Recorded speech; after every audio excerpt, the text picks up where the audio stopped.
Hey NorCal, what's up? It's the Norcal Karters chick. It is Monday, August 21st. We're coming at you live.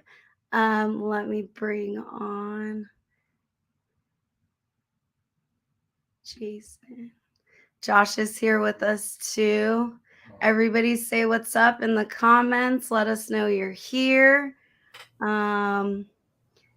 got okay, so we got a great show tonight. We're doing a club update show. We have lots of dates that just came out recently. We have lots of cool stuff coming up. And also, just a reminder, we are having a t-shirt sale. Norcal Karters t-shirts, the logo tees. Get them while they last. Get them while they last, because the second we have great ideas for the second run. So we have on with us tonight Scott from CCKRA. We have Donald from Prairie City and Norcal SKS. We have Walter representing Blue Max. And then we have Jake Burchett, and he is from Cashed Out Racing, and he's going to give us a kind of a race report and a little rundown of what happened at the night race. Night races are my favorite, so I am really excited to hear about it. We have Mark Morrison in the house from NCK to tell us about the excitement that's mounting with the West Coast Grand Prix. So we're going to get into our show. Jason's in here somewhere. Let's get started. I'm right here. So thank you everyone for your patience. We were running a little bit behind, but yeah, as Ashley said, it is August 21st, 2023. And this is I called it a karting catch up. So monthly karting catch up for the kart clubs. And as Ashley said, we have Jake on from Cashed Out Racing. He's going to talk about Northern Nevada Kart Club. We have Walter Vargas on. He's a club member over at Blue Max. He's going to talk about his racing experience at Blue Max. We're working on getting Donald Durbin on from Prairie City. We have Scott Andresen on from CCKRA. That's got to be the longest name in karting. Central California Kart Racing Association. And we have Mark Morrison on from NCK, NCKRoadRacing.com. So that is our current panel right now. And once a month, we're going to open up the show for all the clubs in the area. So if you want to be on the show, you got to let us know. That actually kind of rhymes. I might keep that. No, I won't, because I'll forget. So if you're on, while Jason forgot, all the clubs that are, if you are listening, we are going to start recruiting for our 2024 calendar in November. So if you want to get on our calendar, we are going to start coming around in November. Talk to your Norcal Karters contact. All right, back to Jason. Sorry, I just got an error.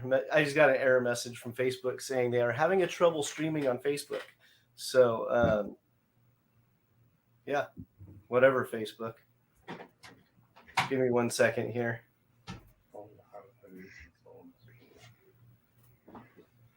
All right, I'm gonna while you're doing that, Jason, I'm gonna keep going. We'll introduce our guests, and then just so we can make the best use of time, I will bring up next Jake. Hi, Jake. How's it going, guys? Good. All right. So tell us a little bit about Cashed Out Racing, and your guys' weekend and how it's been going up at NNKC. So the night race was super eventful. There was a little bit of a mishap in the shifter class. No one got hurt, fortunately, so that was nice. But it was definitely a lot of fun racing. A lot of good times, good people. A lot of karts. A lot of karts made it out. That was really cool. Definitely did pretty good. It did get rained out, unfortunately. Oh. So there was a couple classes that didn't get to run their mains, so they just kind of scored everybody as where they finished in the heat twos, you know. But yeah, other than that, it was super successful and a ton of fun. And what were some of the big classes that were kind of there to like watch and stuff? Well, the shifters; those are always a ton of fun to watch. The masters class had, I think, about 20 carts in it, so that was a big class there. The junior one class actually had a pretty good sized field. That was a lot of really good racing too. A lot of passes, pass backs, all kinds of fun stuff. And then, of course, the kid carts. That was another really great class to watch. Those kids are out there driving their butts off and having a great time. It was a good kid kart class too. So just a ton of fun, really. All right. Well, that sounds good. Were there any eventful things that you remember from any of the heats or anything before? Because with rain coming, you guys must have been like rushing a little bit, but at the same time, was there any like good action that made it fun to watch? Well, there was the junior one class always has some sort of big, you know, clog together, when they come into that first corner there. And they had one of their top drivers kind of got into it a little bit with someone else who spun out and worked all the way back up the field and ended up placing on the podium. And so it was really fun watching him battle it back up and get back up there and kind of weave through the field, and definitely really cool to watch for sure in that class. I have a question. Was it challenging as like a dad and a mechanic to like adapt as the night went on, because you don't get to practice so much, I'm assuming at Reno as the nighttime? So I know I'm a mechanic and I kind of like am a geek about it. So I'm just curious, like as the night went on, was it tricky for people to like keep up on the track? And the people that had kind of maybe ran the night race before kind of had an advantage, or was there anything like that was going on? Because I know, like, I'm a Briggs racer, so I know like the carburetor stuff is super meticulous. So as the night goes on, I'm sure it was like super tricky to stay, like, especially if you were running up front, around like 4:30 when you would normally run a main event time. When it came 7:30 to run your first heat race or your second heat race, like how did that stuff change? It was very challenging actually. So I think for the people who have ran that race before, everyone typically plans to they try to set their carbs up and the carts up for as the night gets later, because once it's teched, you can't really get into it and change anything. So it is very challenging, and there is probably a pretty big advantage for some of the people that have raced it before, so because they kind of knew what to expect and what to kind of judge for with the air density and the temperature and stuff. So it was pretty challenging. Tires too, actually. There was a lot of tire fluctuations. We tried a couple different setups ourselves, and what you would think was going to work good didn't really work all that good, so we had to make adjustments there too. Yeah, no, that I always love that kind of stuff. That's really interesting. Cool. Oh yeah, the on-the-fly adjustments, man, really keeps you on the seat of your pants for sure. For sure, absolutely. And then, can you tell us a little bit about Cashed Out Racing? Do you guys have multiple drivers in different classes? Are you guys just a team in specific classes? Tell us about your team. So, Cashed Out Racing actually did kind of start with my nephew. He races Junior 1 class. And then, so my brother, he races with me in the Masters class, and his wife. And then my girlfriend races in the senior class. And then sometime, I have my niece Presley. She races kid kart class. She actually got first in the kid kart class. So that was, or no, second. She came second in the main event. So that was really cool to watch. And then we definitely have a pretty big team out there. And we got a couple carts in, we got a couple people in like the super stock class, like the Pro 4 cycle. So it'd be like the modifieds. Every now and then we have someone who comes up and races one of our shifter carts. That we got an 80cc Honda that they come out and play with sometimes. But yeah, we've got someone in junior 2 also. So we got just about someone in every class, actually, you know. That's good. That's we're, good. we're trying. We're definitely trying. Yeah, that's good. All right. Well, thanks very much. We're we will come back to you maybe in once we go around the loop, we'll bring everybody back up, okay? Of course. All right. Thank you, guys. Yeah. All right, coming up next, Walter Vargas. He's going to tell us about Blue Max. Here he is. Hey, Walter. Hey guys, how's it going? Good. So, Walter's been helping Jason out at Blue Max. He got a cart from extracartparts.com, one of our partners, and tell us about how you kind of got started, Walter, and how you found Blue Max and Jason and all that. Well, I started about a little over a year ago, and believe it or not, I'm also a golfer. So I was golfing right by Blue Max, and I could hear the go-karts in one of the tees. I could hear it, and you can see the back of the track. So my dad actually raced professionally. I'm actually from Peru, South America. Okay. And my dad raced back in the 60s, 70s, and all over South America. And he was a pretty good driver. And so it's in my blood. But it took me a while to get into it. So anyways, so I went back the next day, and I got to the track, and they were saying, hey, if you really want to get into it, there's going to be a swap meet tomorrow at Prairie City. So I was like, oh man, what time? It starts at 9 o'clock. So I'm like, okay. So I came home on Saturday morning. I told my wife, go to bed. We're getting up early tomorrow. We're going to Prairie City tomorrow. So we got up early. I got out there, and the first person that I met was actually Jason. And he had his trailer right there, and he had the Invader the first car that I actually got.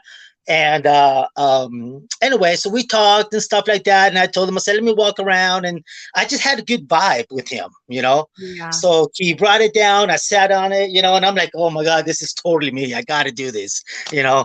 So, but I got to give my wife a big thanks, because she's a big supporter of what I'm doing right now, because this is a lot. Yeah. Karting it's not easy, but you know what? You can make it easy if you really have a lot of passion for it. So, and I think that's what I have, a lot of passion. I'm a Blue Max 2 to 3 times a week. Sometimes I even go there without my car during lunch because I work in Davis. So I'm out there having lunch, and I'm watching other people, meeting other people, you know, so it's kind of cool, dream, you know. Walter, living the dream. Yeah, that's it exactly. Yeah, you know. So working with Jason, it's been very, very cool. You know, I really appreciate all the patience that he has for me, because we know Jason. You know, so but yeah, he's been awesome. So yeah, it's been great. I've done 3 races already.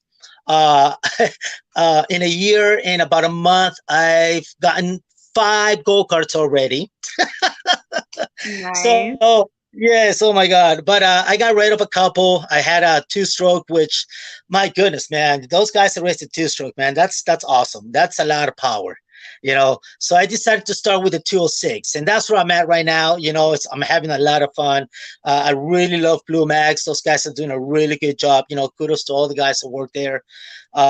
Everybody that's been helping me out. You know, no one's been, you know, a brat or anything like that. The whole, oh great, there it is, yeah. That's the first one, yeah, the Invader, yeah. So yeah, kudos to everybody in the karting community. I've had such a wonderful time, and I'm still having a wonderful time, and I can't wait to continue and just grow from that, you know. So thank you to everybody. Just goes to show like what it's like that go-karts that are, you know, 25 years old can still provide such an excitement for somebody, you know, Yeah. just to be able to go out and drive and enjoy it as much as you do. It's really cool. It just goes to show that go-karts excite people on all levels. It's fun for everybody. Oh, absolutely, man. I think as long as we all remember that, as competitive as it gets, myself included, like I think we all have to remember at the end of the day, we're racing go-karts for fun. Absolutely, and have fun. That's the whole thing. And have fun out there, because it's like that go-kart's not it's not the new go-kart. It's brand new, but you still talk about it like you're having fun, like you're having fun, just as much fun in your go-kart as I am in mine, and that to me is what it's all about to race go-karts. It's a passion that you have, and either you have it or you don't. And I think, a lot of people tried it, and I had a few friends of mine actually got on my go-kart, and man, I tell you, they take their helmet off and the smile's this big. Yeah, I mean, once you actually give it a chance the first time, you'll realize how much excitement it really is. You'll never find anything. I've worked for big race teams, and I've had engineers tell me, they're like, man, you'll never have grip like you do in a go-kart in anything else you drive. And it's the adrenaline too, Adrenaline. Like once you close that helmet down, man, it's like you're there and you're like, you want to go. Absolutely. Thank you, Walter. That's awesome. All right. No, thank you guys. Walter, we're gonna go around. We'll bring you back on at the end for our whole panel, okay? Thank you. All right, coming up next, we got Mark Morrison from NCK. Hey, Mark. How are you? Oh, that's Walter. This is Mark. Hey, I'm sitting in my truck. I've lost track of time. Not a problem. Okay, so give us an update. West Coast Grand Prix. What are our numbers? Where are we at? As of today, we are at 86 entered drivers, or I've received deposits off of 86 drivers. Wow. I just got confirmation today that Liam Morley is coming in from England. He is the British Superkart champion. Wow.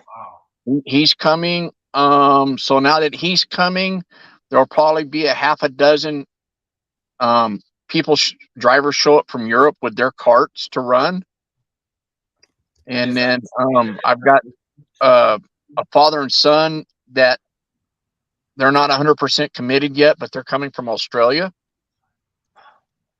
So it's shaping up to be a really good event next year. That's awesome. Okay, yes. So here's the tracker on nckroadracing.com. We've been following this. We're very excited. Laguna Seca, you guys. Okay, so I've been there. I went with with NCK, and it really is as awesome as you would think that it could be. You really are driving on the same track that you see on TV, on all the big races. And it is a fun track. The corkscrew. You guys really do get the full effect in when you're road racing. So if you're looking for that adrenaline experience, that's where you gotta be. It's nothing like it, guys. I've road raced one time in my whole time in karting, and there was nothing like it. Nothing like the speed, the draft, the sensation. It's nothing like you guys will ever experience. Bucket list track at Laguna Seca, going down the corkscrew in a go-kart. I mean, I couldn't imagine anything better. I'm going to beat Jason in a 125 there, so we'll see how it goes. So with Laguna, it's just got repaved a month or so ago. So the pavement's fresh. They've updated a couple of amenities. They've improved the crossover bridge from the paddock side to the scoring tower has been improved. Monterey and Laguna is a destination track to go to. Mm-hmm. Because you can bring the family can send them off to Monterey and then go to the aquarium and the beaches and the ocean, and then you can meet them for the evening for the nighttime stuff. But so We're going to do, as of right now, I'm about 99% sure that we're going to move forward. Next step now is to actually secure the date. So the track has already promised us a date, but they haven't given me what the date is yet. So we'll know that answer within probably the next 3 to 4 weeks at the latest, because I need to get the date secured because of people traveling from the East Coast, now traveling from Europe and possibly Australia. So it's shaping up to be an event like we put on maybe 10 years ago there. We had over 140 drivers show up for Laguna. I think it was 10 years ago. And then, like any major event, it's a big hit, and then it slowly dies off for a couple of years. And then there went my light again. All right. There we go. We're gonna keep going around so we All can get to everybody, and then we will bring you on for our panel, okay? All right. All right, coming up next, it is Scott from CCKRA. He's going to give us a race recap. We were in Santa Maria this past weekend. You guys, we were 30 miles away from where the rain was from the hurricane. So we had no rain, and we rushed as if the rain was coming because, you know, my NASCAR mentality. But it went really well. I'll let Scott talk about it because I can talk all day. Hey, Scott. Well, yeah, it was a good weekend.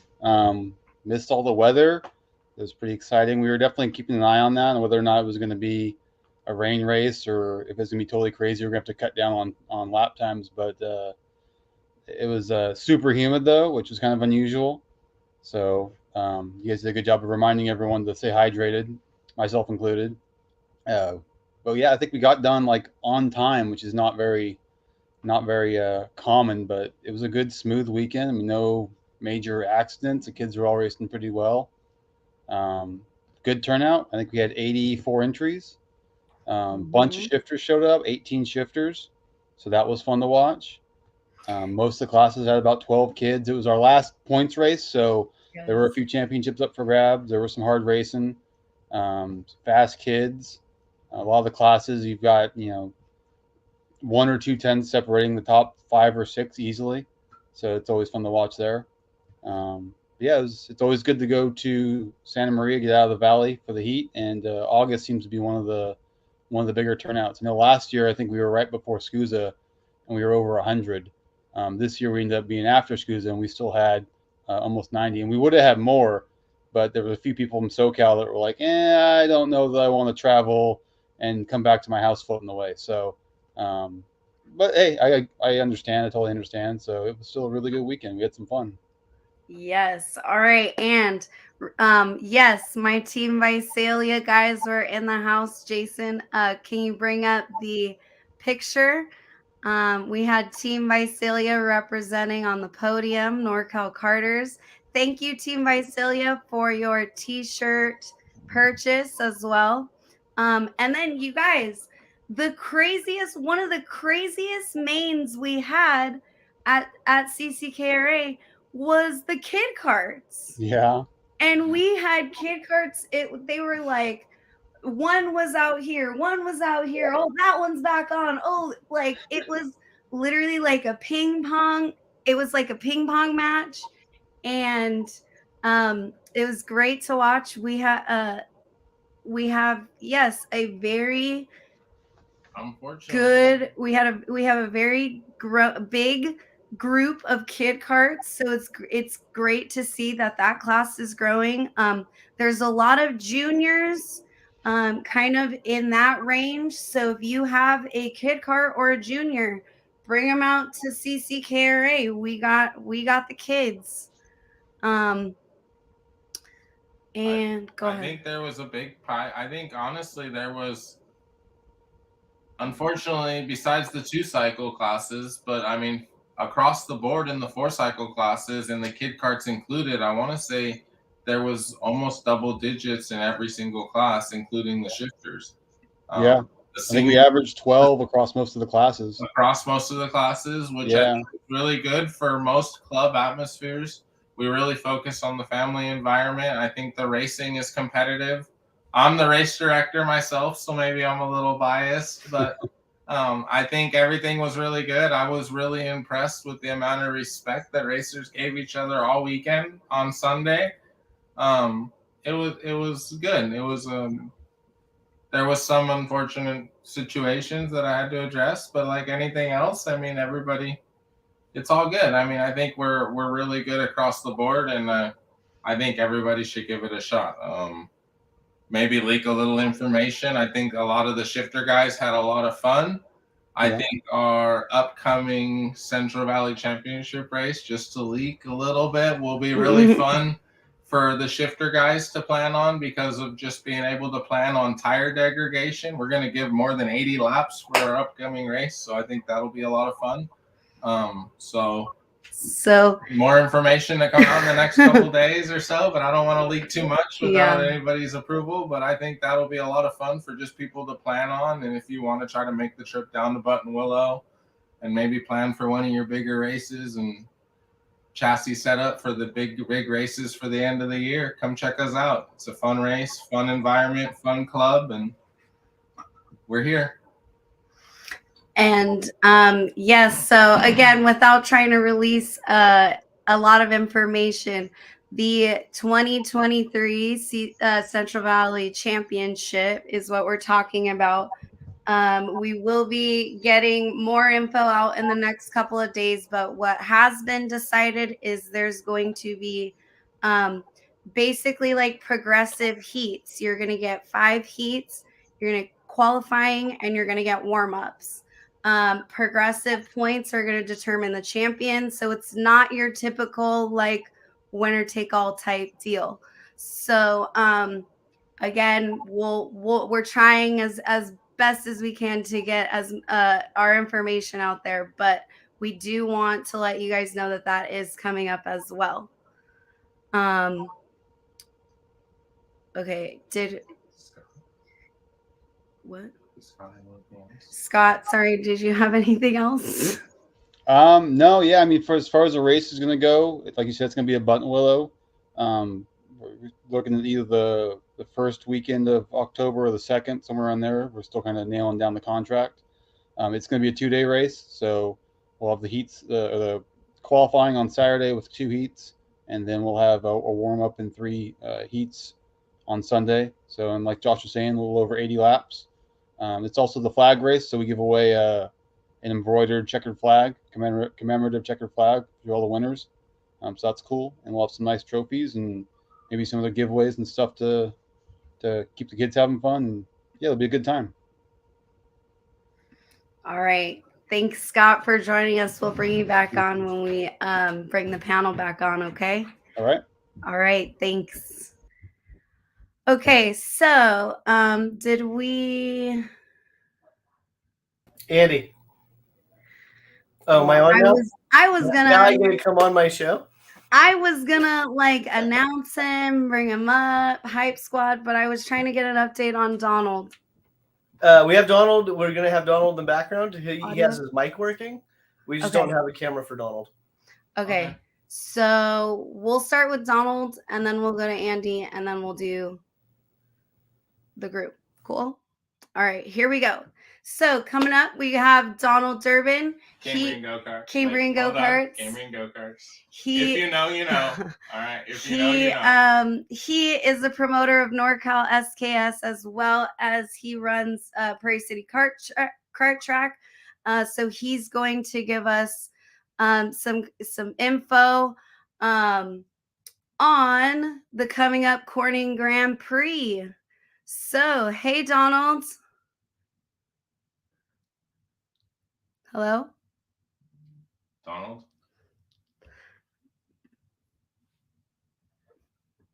All right. Well, I will tell you as much as I can tell you. Jason's going to fix that problem. We are going to be going to Corning.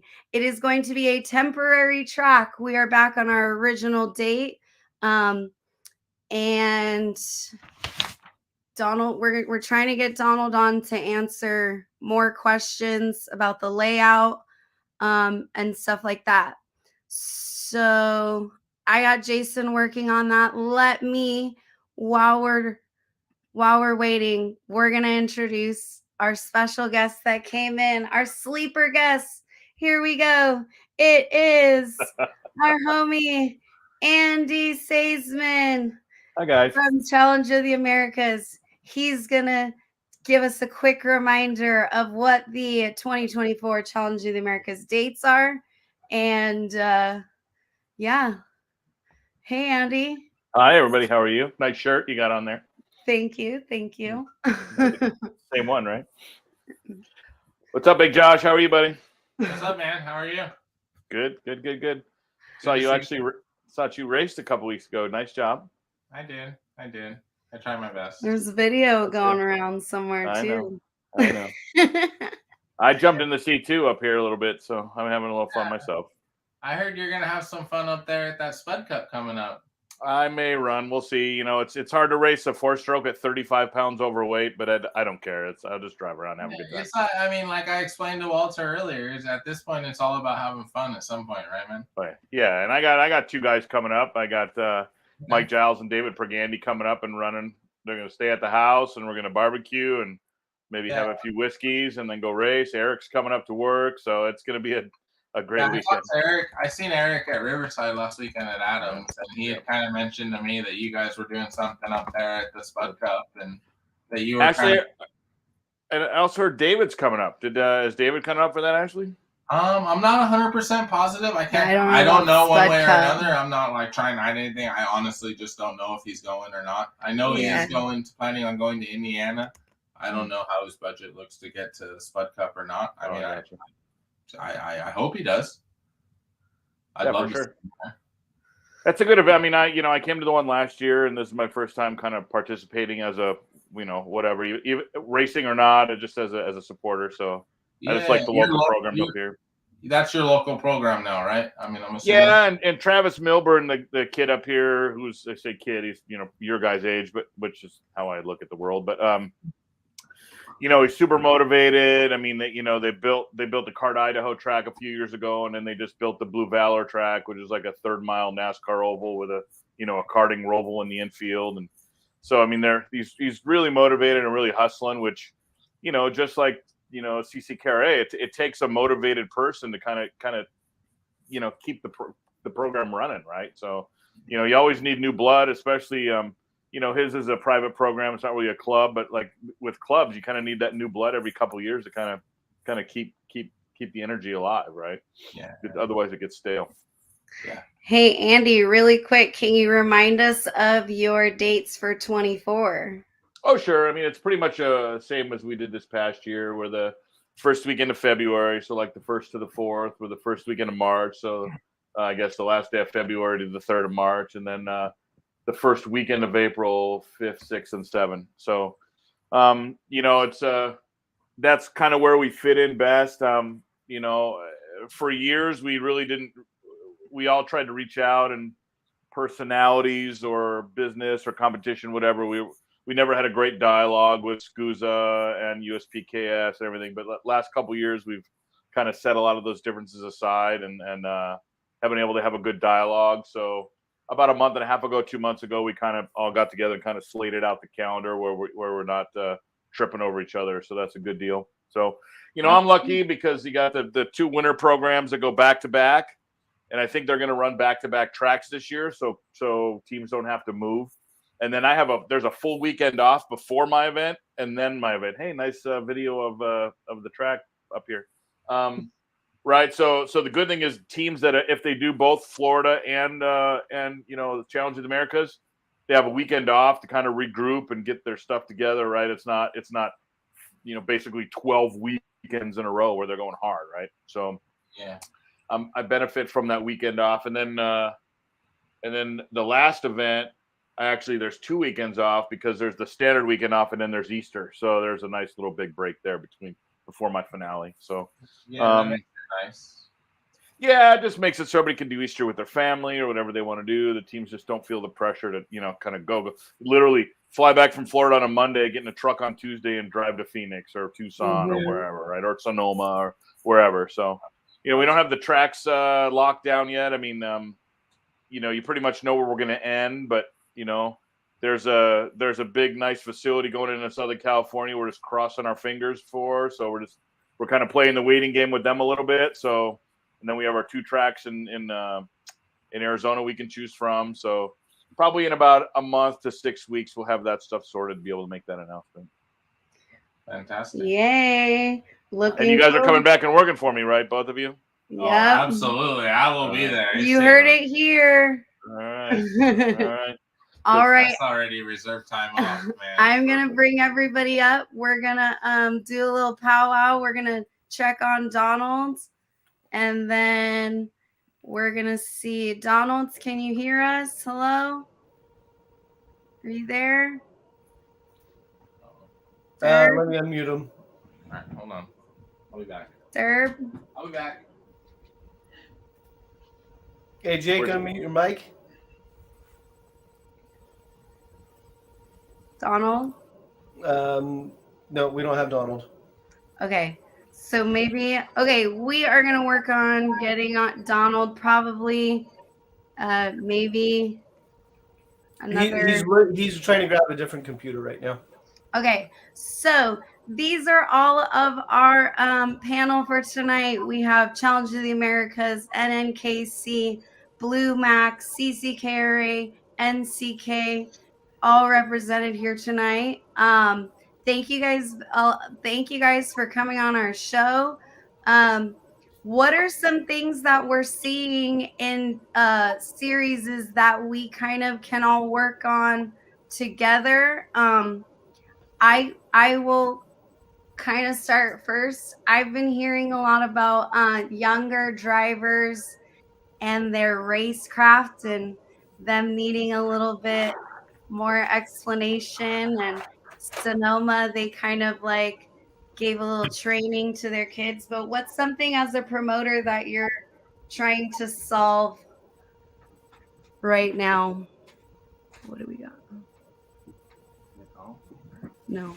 Anybody want to go first? I will pick. Andy, we only have 2 hours of that's why I'm being quiet. That's why I'm being quiet. You know me. I talk too much. Here, let me jump in a little bit. I think some of the issues are because of the lack of what we call the old true regional programs, right? Where we would have the good club program, and then they would graduate to regional program, and then they would graduate to a national program, whatever, the Challenge Americas, SCUSA, USPKS.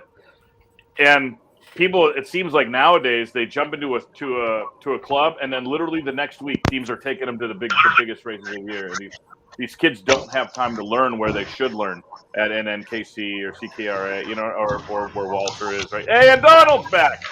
So it's like I think what happens is because those regional programs went away by and large, even though Donald's is now these introduced one, that these kids get pushed up too fast where they don't get that year or two at the club to really, really learn. Does that make sense? Yeah. Well, yeah, It that 100% makes sense. And I think I'm going to piggyback up of what you're saying. And I think Hey, Josh, get next to the mic. Okay. And I'm gonna piggyback What's that? exactly. Hold on. I really want to answer what Andy had to say because I'm gonna piggyback exactly off of what he said. Because I think a lot of what's going on now is like he said, people will run 1 or 2 club races and then they'll go to a national level and they'll be shocked and they won't know what to expect and they don't know.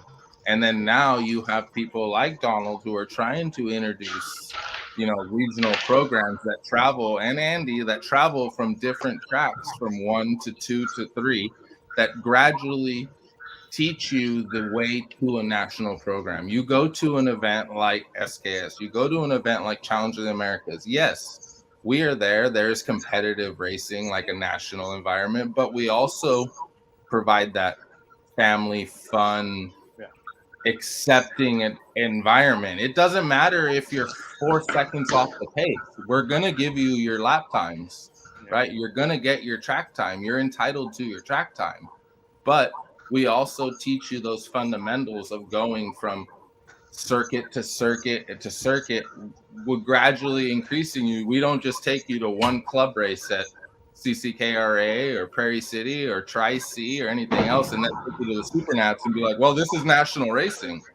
Like, no. I mean, I think that's the biggest problem with the structure nowadays is guys are just like, we're going to go club racing. We're going to teach you one track. And then when you go to this national environment, they don't know how to approach a different corner. Yep. So I didn't mean to interrupt you, but I felt like no. I was good. You know me, I'll talk all night, and I don't need to do that. So let's hear some more. Let's hear other opinions. I seen Durbin for a second. I don't want to. I want to give him his time too. So yeah, well, we need to bring Durbin up so he can talk about the corning race and stuff. Yeah, so that's what I was gonna say. Sorry. So we're gonna talk about corning. Well, not yet because we're waiting for Durbin. Oh, where'd he go? I don't know. So, all right, corning is September 16th and 17th.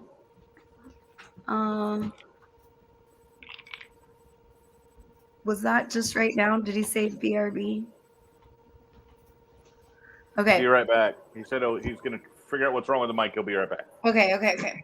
So we got Corning 16 and 17. Donald's going to answer some questions.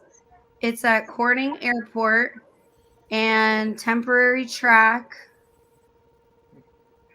Your tire, I do know you don't have to purchase tires in your entry. So, Donald, I'm about to give everything away right now.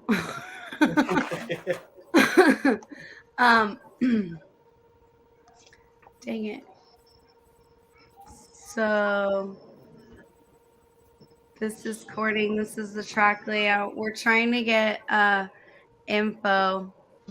But funny story, Andy, we were actually discussing, there was you did a podcast on it with Mike a while ago, and Josh was like, I was listening to it, and now that I'm on the other side of like karting and like doing like the official side of it, things make a lot more sense and there's a lot more golden nuggets.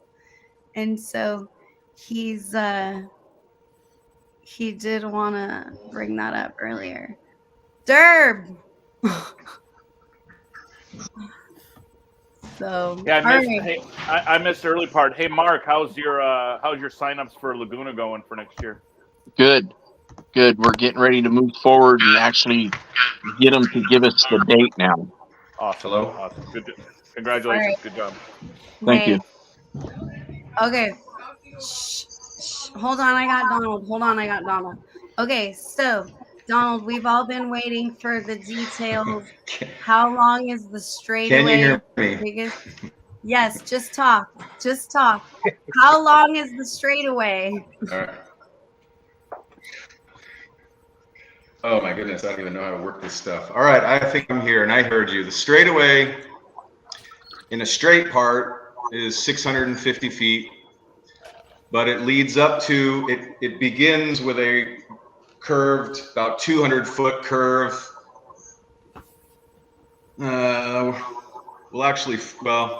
Yeah. So on the right-hand side of the screen, you can see it builds up. That's about 250 feet. Then you'll go 650 feet straight, and on the left side of your screen, I head down towards, that's the beginning of the straightaway. There's the end. And it's also about 100 feet. You're running clockwise, though? Correct. Okay. We can figure it out. Just give us. Can you guys see my cursor? And this is one of the sketches. I don't know where this sketch came from, but that one's fairly ugly. We got a CAD drawing that's pretty nice, and the corners are a lot less pointy. Jason drew this himself. I did. Went to paperclip and then traced it. I got my daughter's Etch-a-Sketch out. Nice. But Yeah, I'm pretty hold sure. on, I'll try. Yeah, There's no points. It's all rounded. All right, so tell us what else. What else should we be? No. what else should we be preparing for if we're going to Corning? I don't know, because if I can't work a microphone and a computer, you might not want to go. But I think we got that sorted out. So Is that better, hopefully Donald? a really He's good time. joking. My I'll be goal, there. honestly, yeah, no, I am joking. This was the very beginning drawing of the whole thing. But anyway, long story short, what to expect. We're going to get there Monday. The city's going to come out and street sweep the park, the ground. We'll start setting everything up. They're being very gracious with helping us with trash and all the needs that we need to kind of be ready. We'll take our drawing, lying out track. Friday, we'll have practice all day so that we can sort out surface, let everybody get used to what's going on. My main goal, honestly, is to make sure that it's very, very raceable and safe. You know, I don't want to invite everybody to a barrier track and, you know, bend up a bunch of parts. So a lot of the entire track is 30 feet wide, and all of the corners bleed up to about 50, 60 feet. So there's some runoff, there's some room. The line itself, if you will, is going to be the line, but there's going to be plenty of runoff for room for error. So Friday will be practice all day, and then we'll do our traditional Saturday morning, a warm-up session. That'll be followed by qualifying. That will be followed by 2 heat races, and then we'll enjoy and have a nice time. And Sunday we'll wake up, have a quick warm-up with a pre-final and a final. Okay. I'll keep going. That We're going to rent some tents so that we can covered grid. We're going to have a covered grid. We're going to have a covered tech area. We're going to have some additional shades so that the spectators, family members, crew members can be out of the sun. A revised drawing of this is there's 1 row of pit spots, and then that will wrap around turn the last corner, or turn 1, I should say. I'm so sorry. But it's going to be very comfortable. Town is 1 block away. The gas station for the 206s is 1 block away. There's 2 really nice hotels that are excited to be a part of it and help.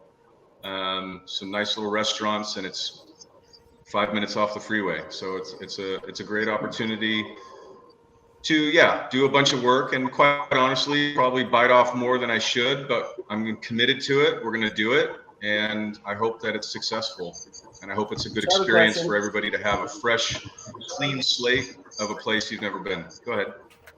Are you doing barriers or cones, or how are you laying out the track?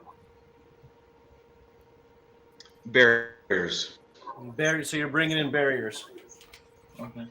Nice. Yes.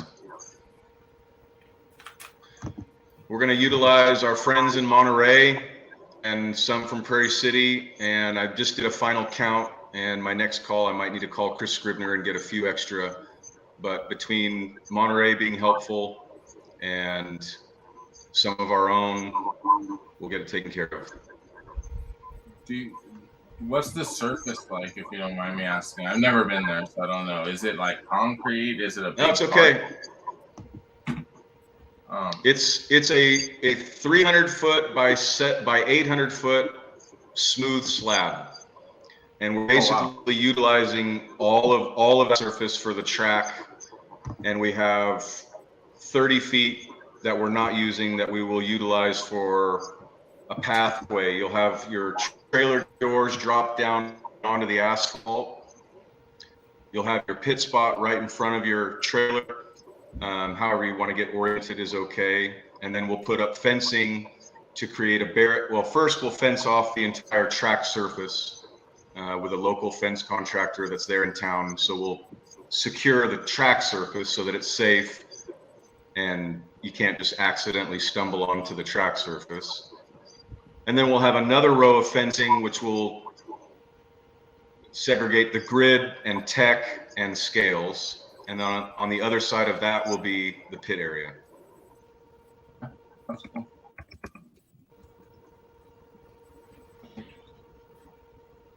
Anybody else? All Questions? right, yeah. Anybody in the Seems chat? like a lot of work. A lot of work. Yeah, Yes. I bet. Yeah, it'll be a lot of work. Have you had Scott with much the interest from? temporary track experience, just Yeah. nodding his head. A long day tearing down, but it's Yeah. fun. Temporary tracks are fun. It's good practice for anyone who wants to do the Vegas races. So hopefully it's a good turnout for you guys. Yeah. Appreciate it.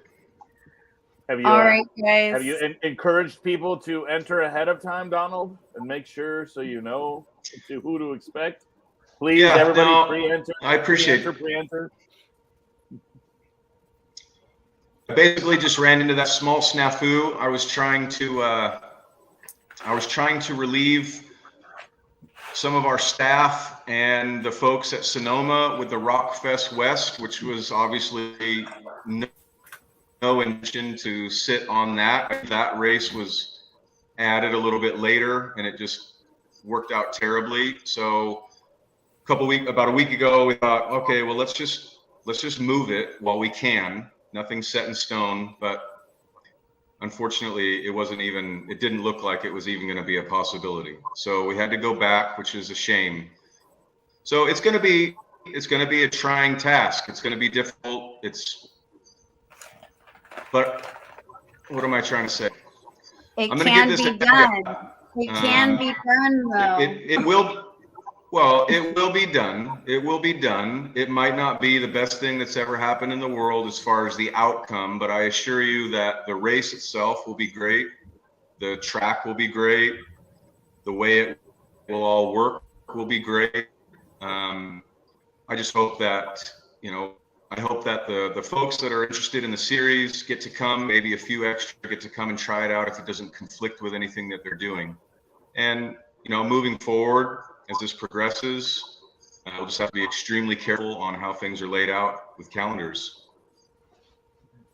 Yeah, I think as the 4-cycle, pardon me, because I've always been a 2-cycle guy, but now that I've moved to Idaho, right, and I'm in LO206 world, so I'm just kind of educating myself.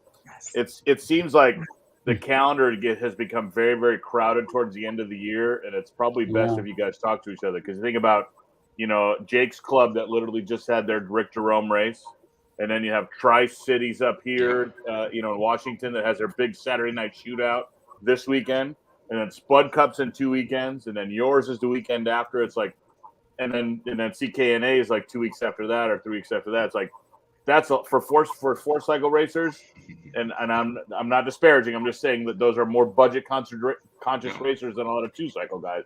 To slam that many what you would call travel races in literally like a 7-week period is probably pretty hard.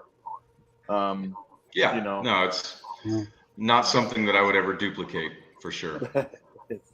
How was your Rick Jerome race, Jake?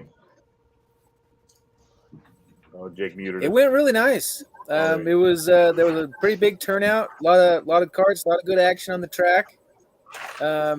It did unfortunately get rained out towards the end, so a couple classes didn't get their mains in, but went pretty smooth. No really big accidents or anything, and just a lot of fun. The cashed out trailer did really good. We helped keep as many people on the track as we possibly could. So all in all, it was a great night.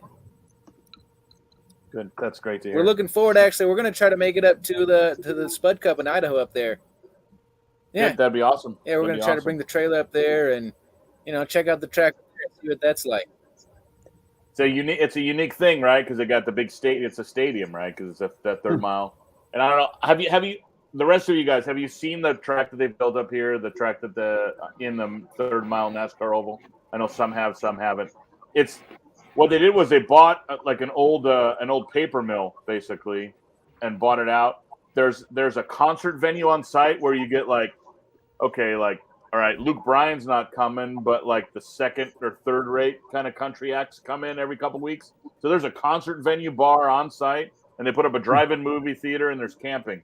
And it's, they're slowly doing it. So you have this track and all this other stuff. So they're really trying to do something pretty cool. I think they're playing a drive-in movie on Friday night, and I think there's going to be a concert in the bar on Saturday night. So there's a lot of stuff going on with this event. So.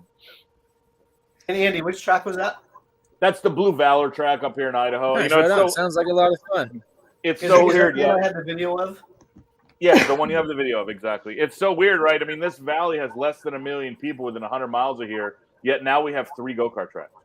I mean, it's crazy. From you have the original Snake River Karters, which is like a 24-second old school 40-year-old track, and then the Kart Idaho track they kind of started building in 19 and 20, and then this Blue Valor track, and they're all within like a half an hour of one each other. It's crazy. All right. If anybody has any more questions for our panel, go ahead and put them in the comments. Let's start. We'll go around. We could do shout outs and then tell us about your team. We'll end with Andy and Donald just in case we get more questions about Corning, and because Andy will be here till 10. So I like to talk. Sorry, everybody. no, we love you, Andy. So all right, we'll start with Jake because his computer might die. Oh, All right, Jake, go ahead, give us a shout out. Go ahead and let them know about NNKC, and then we'll start closing out. Cool, thank you guys. Well, I appreciate you having me on the show, and we hope to try to continue building the club over at NNKC. It's been getting bigger and bigger, and definitely nice to see all the support and all the people showing up, even the people just watching and stuff, So definitely a great environment, bunch of good people, and hope to see more people join soon. All right, and tell us, give a shout out to your team. Where can we find you? Shout out to Cashed Out Racing. We're on Facebook, Instagram. We got the mobile retail trailer, so we try to travel around. We're trying to travel around more and get to as many tracks as we possibly can, So definitely come check us out. If you see the trailer out there, come and say hi. All right. Well, thank you. And I just realized your niece is the one. She's Presley Jane on Instagram. Yeah, she actually did. She got first place in the Gold Rush Race Series. Yeah, that's what I was gonna say. She just won not too long ago. I remember seeing. Yep. It was really awesome. Right. That was a crazy kid kart class too. A lot of action. I think there was more people hooping and hollering for the kid kart class than any other class that day. Back in the day, we used to put the parents in the infield, and that would be like more entertainment than the race would be. Yeah, constantly trying to cheer the kids on and get people to move, and I bet that was very interesting for sure. All right, Jake, thanks for hanging out with us tonight. Thank you, guys. All right, we had a question. Will Sonoma and Prairie City host a night race this year? We don't have a representative from Sonoma. We have Prairie City here. My guess for Sonoma, I'm gonna just say probably not, because I'm gonna say no because their schedule is pretty fixed at the beginning. Yeah, of the year. track and the track requirements as well. It might be a little hard. But Donald, night races, would that be a possibility at Prairie City? Yeah, it's something that I've always wanted to do. I don't think we've ever done it at Prairie City, previous to me being there. And a good friend of mine from Rooter City Rentals, just down from the track, has offered to help me out with some lights. I spoke to the park. It's not a problem. So we're going to do that after our series wraps up in October, and we will have a night race this year. Yes. Oh, all right. So you heard it here. Night race, Prairie City. More info to come. All right, Walter, close us out for Blue Max. Well, first of all, I want to say a big thank you for Cashed Out Racing, because it really helps when they're out there. If you need any parts, if you need another gear, tires, it's like a candy store. You know, so thank you for those guys being out there. They were out there for the Gold Rush, which was a lot of fun. By the way, the track was run backwards, and they took out the hairpin, which made the track a little bit faster. A lot of crashes out there. Thank God everybody was fine.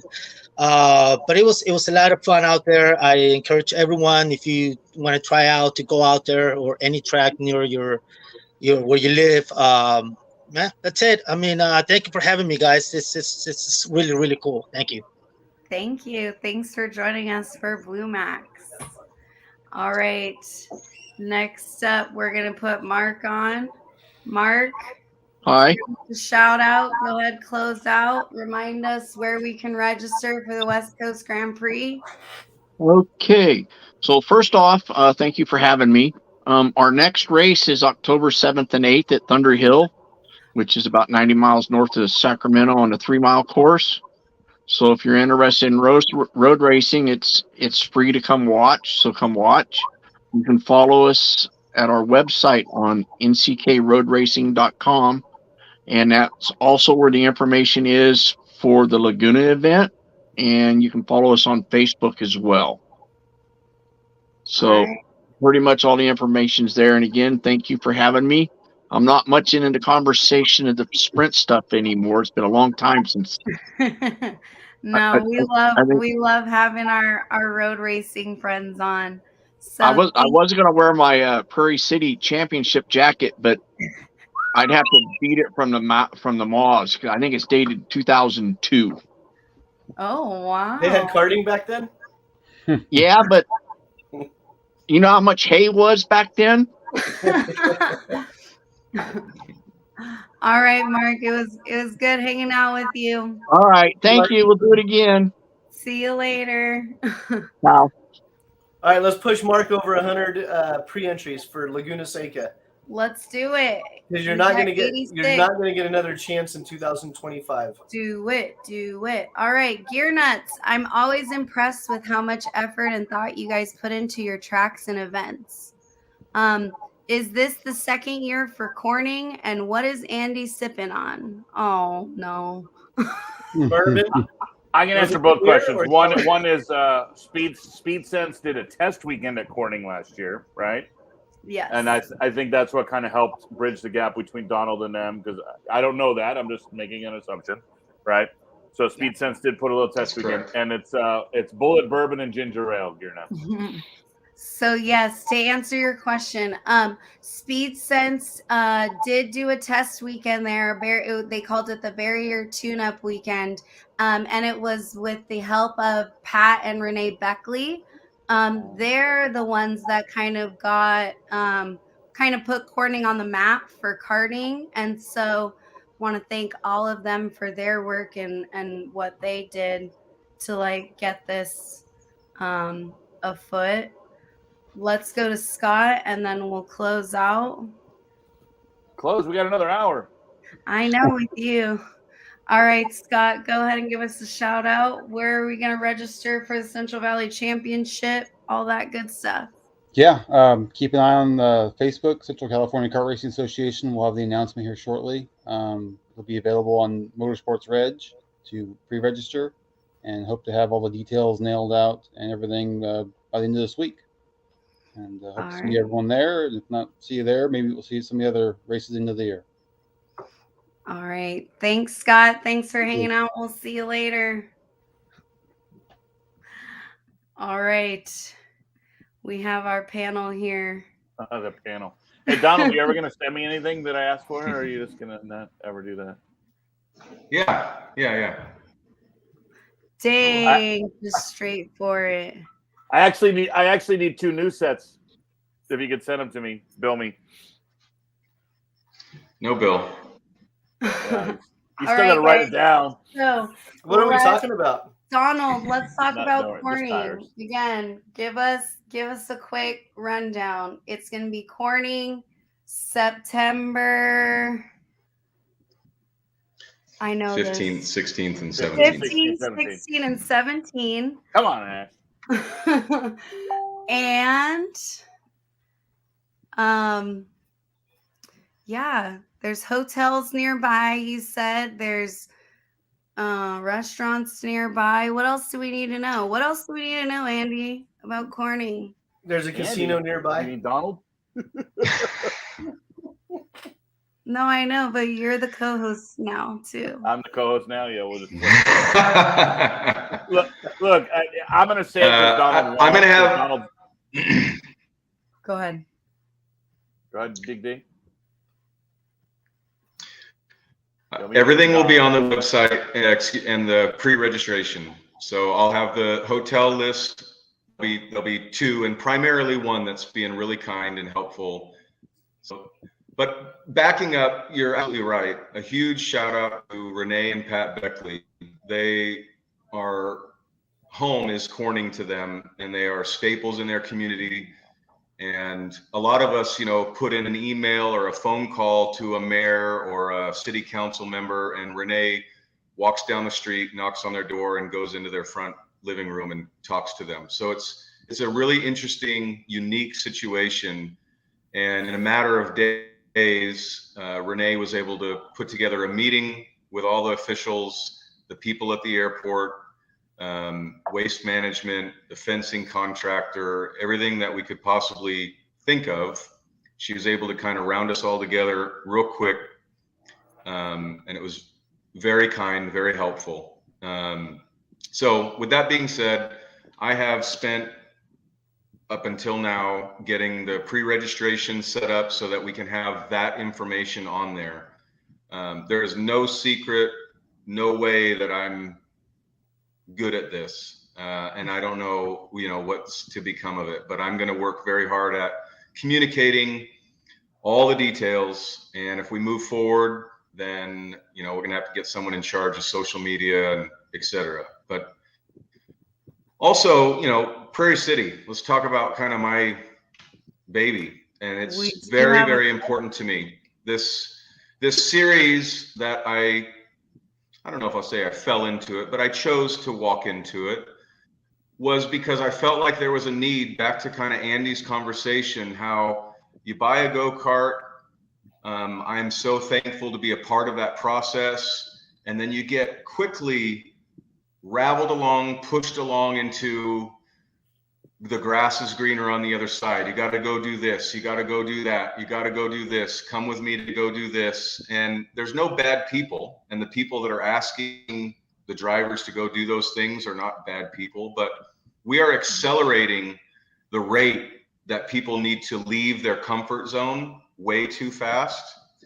And besides, they haven't even gotten to enjoy themselves yet. They haven't developed the craft. And so when they walk outside their city gates via their club or their surrounding clubs, nobody should just sit at one place, but drive down the road and go check out a different track. Like Andy said, in Idaho, you've got 3. Go check them all out. In the Sacramento area, we've got 3 or 4, 5.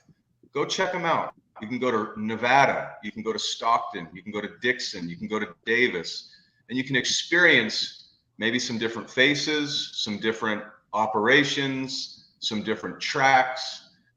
But as soon as you say, well, so-and-so said I'm so-and-so said I'm really good and I have a lot of promise and my dad has a lot of money, so they're going to take me on the road to Challenge of the Americas or the Pro Tour, or we're going to even Newcastle, wherever they want to go. Yeah. I think if you go into that with an absolute open mind and you want to give it a shot, nobody's going to stop you. But if you're kind of coerced to leave your nest too soon, then what do we have? We have people that get frustrated and they stop because they're not going to go back. We're too proud to go back. So we end up just stopping. Oh, I just went to tour the country and it didn't go the way I wanted it to, so I'm going to go back to club racing. When does that happen? You need to not accelerate too fast. You will be disappointed in yourself. Yeah, I did it. Well, good. I'm back. Good. Right. So, Donald, we have a question. Are you going to have a King of Prairie City race at the end of this year? I'm not sure. Thank you, Aiden and Brian. I'm not sure. And that's just an honest answer. I love putting on races. I love it. It is so much fun. I love preparing for them, getting ready, doing it at home it's just a great environment. I am, as we can all tell, not set in my forecast and my plans. I am trying to juggle too much. I'm just going to be completely honest. I'm not in a good place right now. So I want to get through what I've committed to, which is our 4-cycle championship, which is going to be next weekend. We have our last championship race. Those are always great events, lots of people, really, really good environment. And I'm proud of that. Mm-hmm. And we're going to finish up the season there. Then we have a couple more 2-cycle events that I'm very proud of and happy to host and I enjoy. We're going to finish those. Yes, but prior to those, we have Corning, which is going to demand a lot of money and time. And we're coming up to D-Day. So we're almost ready, obviously. We're doing it. But I want to get through that. And then I have committed to a night race because, like I said, a friend of mine from River City Rentals is going to help me out with some lights. And I love night races, as does everybody. I also love my kids and my wife, and they're not sure why. But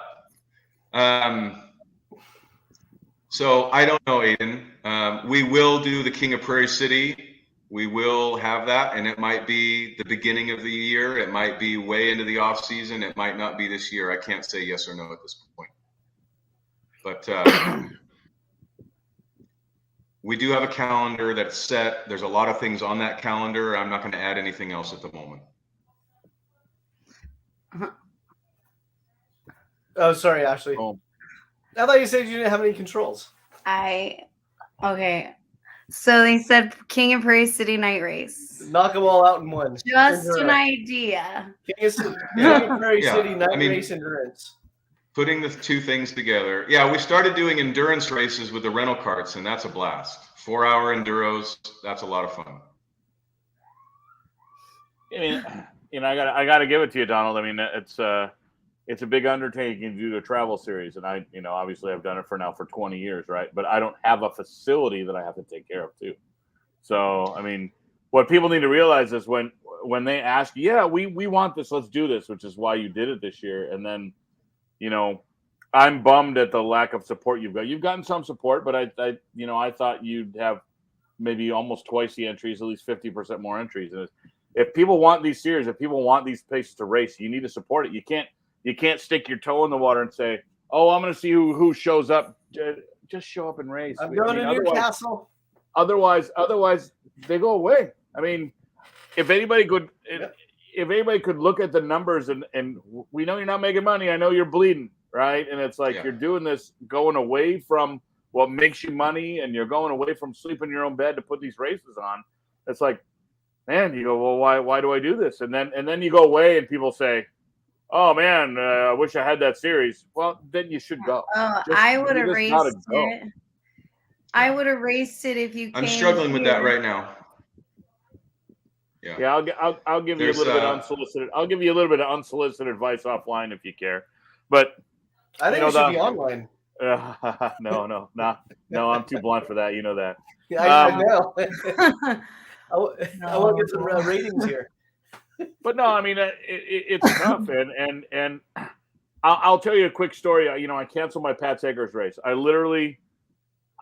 was going to lose $50,000 putting on it because my budget.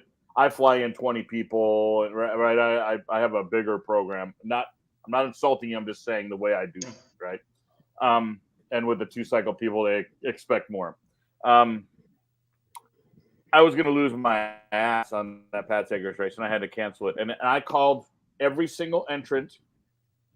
I refunded their money, and then called them all individually and spoke. And then a guy called me to complain that I canceled. And I said, well, why? Why are you complaining? What's your name? he says, well, I bought a plane ticket. I raised a mechanic. I've rented an engine. I've done all this. I've prepaid for hotel rooms. And I said, oh, what's your name? And he gave me his name, and he wasn't entered. And I said, so to me, you weren't coming. No, but I've done all this work. No, you haven't. You haven't done the one thing that's most important. You haven't entered the race, right? Guys like Donald, guys, myself, we go through this effort and we rely on the people to enter on time to be able to, so we can plan. But you went through all that effort of all that stuff, but you haven't done the most important thing, was enter the race. Please, folks, enter the race. Please. That was like a series on the East Coast. They pulled the plug on theirs, and people blew up the forums. Oh, I had 5 guys coming. I had 5 guys. Why weren't they entered? Why weren't they entered? Right? Yeah. But then if you backtrack with the pre-entry, to 4 weeks in advance, people say, oh, the pre-entry closes too early. Yeah, well, you bought the plane ticket 6 months ago. So, like, what does it matter? The plane was still flying, right? So, I don't know. That's my rant, and I'll probably get shit about it, and people will give me trouble on the back end. But please, for the guys like Donald hanging it out there, just enter the race, please. All of them, all of our club member, like our whole panel.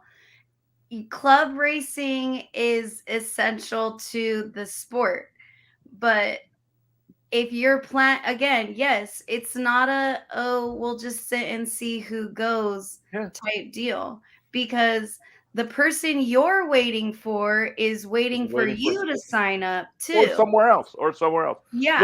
Look at where Mark Morrison is, right? He's got a race at Laguna next year, but he needs 100 people to sign up because Laguna isn't $5,000 a day. Laguna is probably a $50,000 commitment for a day. Keep going. Yeah, right. So he needs all that commitment and all that money to be able to, because Laguna's not going to say, "Hey, I'll wait till your race is over and you can pay me in a month." They want their money up front. Well, and you have to have insurance because it's a federal facility as well. Well, you need a lot. So, yeah.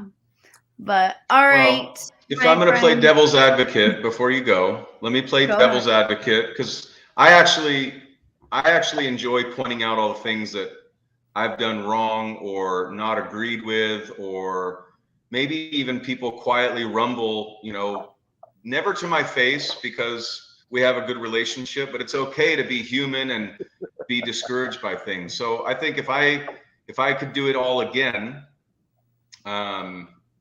I actually might not change anything, but I would know a little bit more, so where our focus, is just a step above club racing. I wanted to expose my friends to different areas, and some of my peers in the area, might have felt maybe even betrayed, like, you're not even coming to our track, you're not even supporting us. I honestly, I didn't think of it as supporting you. I thought of it as, let's do something different. How many years can we go to Prairie City and Davis and Dixon and Stockton? How many times can we do that and change it up? So this seemed like a great opportunity for change, not permanent change. I'm not talking about canceling a subscription or closing any tracks, but we race at Davis and we enjoy it. We race at Prairie City and we enjoy it. We race at Dixon and we enjoy it. We love racing at Reno.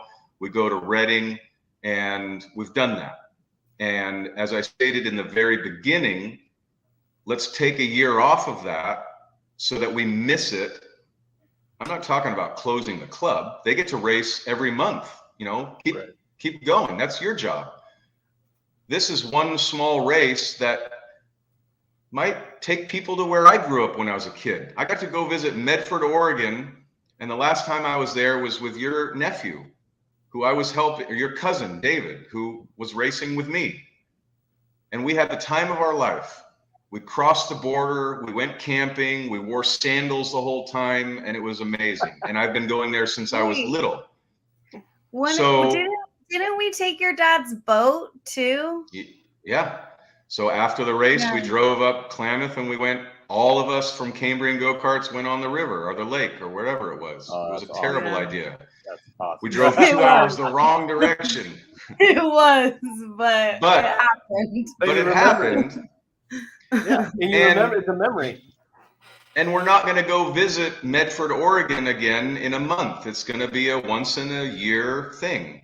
And we've Right. met and brought some new friends from Oregon who came down to Santa Maria because they were like, wow, we really enjoyed your series. That was a lot of fun. You Hold did a on. great job. Donald, Go ahead. Donald, time out. I have a question. What place Sure. did David Vasquez get in that race? He won. Oh, so you do remember. Damn it. Yeah. You totally ruined my point. No, sorry. My point was, no, that's okay. But he won. If he'd have finished. Well, your 13th, it point would've mattered. is this: it doesn't even matter what happened. You just remember the experience, and you're absolutely right. 100%. You know what I remember? I couldn't tell you the winners of the race we just did there a couple minutes ago, but I remember I sat on the side of the little pond with Floyd Frisbee, Aiden Go, my son Sawyer, and Caden Williams, and we threw. These are all junior ones, and we threw fishing lines in the water. That's what I remember, and I really enjoyed that. Yeah, And I took my wife on the road, and we left our town, and we drove our truck and trailer that we bought for this experience, and we went camping. Yeah. And the only sad thing about it is that I've been donating $10,000 to each of these events instead of making any money. But other than that, it has been the best for you. time. No. And I don't mean that to make anybody feel sorry for me. It's just the reality, and I'm aware of it. But it is getting difficult to go to work for 2 months as hard as I can and then spend it on something else. So circling back to your point of signing up or doing it, I'm going to play devil's advocate. I didn't incorporate very well, my peers in the area. I think they might have perceived it as I'm going to take the train and go and do my own thing, which is absolutely not the case. I thought that I was just going to introduce some new people that I've had the pleasure of introducing to the sport and some veterans who have hung around with me, and we would just leave the city limits for a little while. And I thought that we could all go. And maybe incorporating the tires into the entry fee was a terrible idea. Maybe it wasn't, but maybe it was. I think it's a necessity in your department. So I'm not comparing the two at all, but I'm comparing the fact. The money has to come from somewhere. I mean, let's be honest, right? These races have budgets. Right? I mean, so but maybe the $40 to making a set of tires. Okay, so you don't have to buy the tires. So guess what? We need to raise the entry for $40. I mean, it's not rocket science. It's just economics. Yeah, I don't think I upset any people, but maybe the team members or team operators that drive their trailers around decided that the case of tires that they couldn't sell, along with the extra drive, along with the unknown of the series, wasn't worth their time, and maybe that's what showed. I know for a fact that the people that did attend had a really good time, and so did I. And I know for a fact that there's no way that I can continue to do this unless something dramatically changes, and that might be now, as I stated in the beginning, because I don't want to act like, oh, well, now he's going to come crawling back to our clubs. No, that's not the case. I made a pact that the following year, if we did it again, we would incorporate and miss and be excited to come back and host at Reno, Redding. Forget Prairie City. Let's go somewhere else. Well, yeah, you have. I mean, there's really 8 tracks, right? If you count them all. I mean, between Medford, Redding, Corning, Reno, Prairie, Dixon, Davis, Santa Maria, Buttonwillow, Stockton, and there's 10. I just did 10, and I'm not even a NorCal guy, right? And your 5-race program, right? It's 5 races. Correct. Right, so it's half and half. I mean, you can't. I mean, it is what it is, right? You can't make everybody happy. You can't fit 5 races on 10 tracks. Yeah. I mean. Anyway, it was an effort, and I'm not throwing in a towel, but it's time to reassess and see what the right thing to do for the region is, and that's all that matters to me. We have a really fun environment track that I can hopefully continue to make a living operating and enjoy myself and be a part of my family as well as my family at the track. And if the region, if the karters, if the people don't want to get out of the area in that regard or travel around, then I won't do it. I'm not going to force anybody's hand, and I'm definitely not going to sponsor it anymore. But at the same time, I don't want this to get perceived like, oh, he's quitting. Did you hear on Norcal Karters, Donald's quit. He's not doing it next year. No, I didn't say that. What I said is, I charge you for that press release. It's time to read the room and see what's going on. Or But Norcal I will Karters, give myself. Norcal Karters just writes you a $40,000 check and becomes the title sponsor, and then you're good. That's right. I've been begging for money for like 5 years. Just 5. Well, and I didn't ask anybody for money this year because I didn't know what I could offer them. So I didn't feel comfortable saying, do you want to sponsor this? Do you want to be a title sponsor?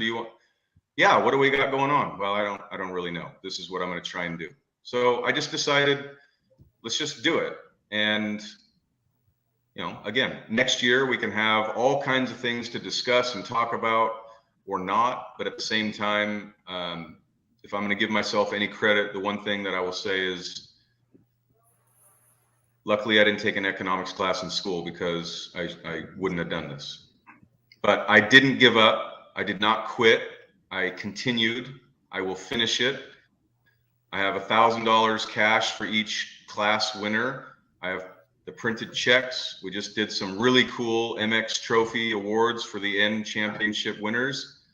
But that's not going to change anything because it's going to be the same 50 people that were interested for the beginning of the season to the end. And I'm aware of that, but I'm going to ride it out and then we'll reassess. Is the 1,000 for the champion or just for the winner of this race? The champion of the series. I gotcha. What's your biggest class? Junior 2 or 206. They're tied right about 17, 18 each junior and senior. And really, and I'm not discrediting myself or the series. It's calendar, it's time, it's teams, whatever it may be, but those should easily be 25 plus. Those are two healthy classes that should be. So to junior 2 and to senior, I'll donate a one race challenge to the America entry package to the winner of each of those classes. There you go. Let's do it. Thank you, Andy. Where's my donation? That's a huge donation, Andy. It has no cash value. So if they don't come and race a 2-cycle at Phoenix or Tucson or whatever, right? Or Sonoma, right? But it doesn't matter. The winner could win a one race entry package of junior 2 and senior LO206. Wow. For that race, not the champion, for that event. Yep. Corning. That race for Corning. Yep. What a man. Good job. Don't worry, Donald. I'm writing it down. Write it down. Call Sean tomorrow or email Sean and have him send you logos and stuff. Okay. Is it 2 N's? Andy Saisman? Yeah. It's King of the World. Can you read? King of the World. All right. Well, if anybody has any more questions, we just got huge. Yep. Thanks, Andy. Everybody give Andy a big shout out. If anybody has any more questions, right now is the time. Donald, if you want to close this out and kind of let us know what's up. And okay, now we got comments. Go ahead, Donald, close us out. Here we go. Well, thank you for having me. I do apologize for the technical difficulties on my end in the beginning. I know that creates a bunch of disruption, but it's typical of me. Working electronics is not my jam. But thanks again for the opportunity to talk and listen. Andy, thank you for your support. That's well over $1,000. That's huge. With that being said, we have a big 206 race this weekend at Prairie City. I'm excited about that. I'm excited about the night race that I will put the calendar date on our website and Facebook here as soon as I'm done with this race. And Corning, the registration will be up on Wednesday. of this week. So not tomorrow, but the next day. That'll be up on Motorsports Reg, and I'll put the link with you and everyone else. And thank you for listening. Thanks for having me.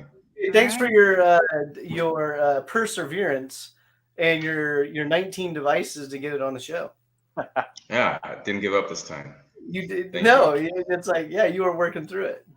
Did you have to go down to the barn where Dad lives Thanks, to Donald. get the good internet, or? No, I believe it or not, I sat right here. I got this hotspot that's great. I just turned on my wife's laptop and the microphone wouldn't, or excuse me, the camera kids wouldn't are work. running the bike for the electricity. No, then I got these headphones from my daughter, and they don't have a microphone on them. They're just headphones. Oh, perfect. So You're all, it's and me. one of them, only one works. No, I could hear you. I could hear you just fine. All right, guys. And Andy, thank you so much for your mic drop at the end. We are going to close out. There will be tons of stuff coming out within the next weeks. Norcal Karters. Stay tuned. And if you want to come on my show, let's do it. Jason. Later, guys. My show. I love that. That's awesome. Yeah, I My got kicked show. off of my show. She said I sucked. Yeah, sorry. So that being said, thank you all for tuning in tonight. A lot of stuff going on. And if you like what we're doing, just hit like, subscribe, click the share Hey, button. what's the 175 for? The 175. We have 175 subscribers left to go to hit 1,000 on YouTube. So that's my intermediate goal for YouTube, 1,000 subscribers. We need 175 to go. So that's what that's for. And Jason said he would shave his head. I did. Remember. Okay, so I'm not going to back out of that. But we have he was on the show earlier chiming in the chat room. We had Connor's bald spot. So the Kart Chaser guys already did that. My daughter said, "I'll shave your head on the video." I was like, "Yeah, that's fine." And she goes, "Why don't we just put you in drag?" And I go, "Well, I mean, that's kind of funny, but I live in California, so I don't think there's going to be any shock value to that." So I will take suggestions. When we hit 1,000 subscribers, I'll take suggestions. I won't go full razor like Andy though, because I'm afraid it won't come back. And if we get one person in a karting, what'll happen, Jason? We can double by next year. All right. Peace, NorCal.